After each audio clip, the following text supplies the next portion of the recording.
remember the moment that Slimer came into my life. I was a little girl, and it was when Ghostbusters hit theaters, and I think it changed my life forever because ghosts up until that point were scary and bad and evil. And Ghostbusters was this wonderful movie that enabled me to understand that there was humor in ghosts, as well as maybe a little bit of fear.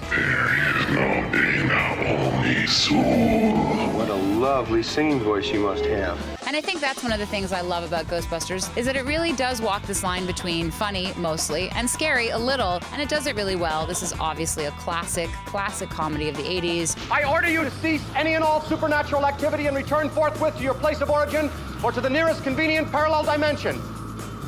That ought to do it. Thanks very much, Ray. Ghostbusters takes place in wonderful 1980s Manhattan, where there is a scourge of spirits attacking the city, the libraries, the banquet halls, and these scientists who've been studying paranormal psychology and just the paranormal in general, they come together and they create the Ghostbusters with the wonderful ectomobile that has now become an iconic vehicle. They cruise around and they capture ghosts and they rise to fame. And this is their story, but it's also the story of a few gnarly spirits that possess some of our other beloved characters, Sigourney Weaver and Rick Moranis. Are you the gatekeeper? I love the movie. I love the back and forth between the guys. Bill Murray, this is him coming into something, you know? This is the birth of modern Bill Murray. And Dan Aykroyd in the 70s to 80s is like one of my favorite figures in the history of entertainment. It's all about the Blues He's so awesome. He wrote this with, I believe, Harold Ramis. Yep. I believe he wrote this originally with Belushi, and Belushi was supposed to be the Bill Murray role. We came, we saw, we kicked its ass. This is a Blu-ray release for this film. This is a new one.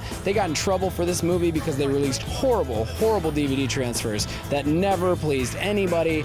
But now this is out, and they have bumped up the audio and video quality. But Ghostbusters is one of those movies to me that weirdly, I don't want it to be perfect. I like its kind of dated look to it at times. I don't mind it feels that. right. Well, there's something you don't see every day. Yeah, I don't know that you need it to be super HD. I don't mind that it doesn't the look... specs and stuff I'm fine with. Yeah. There is something that I've seen with this release and others with Ghostbusters where I am sort of like, I feel like you're holding something back on me.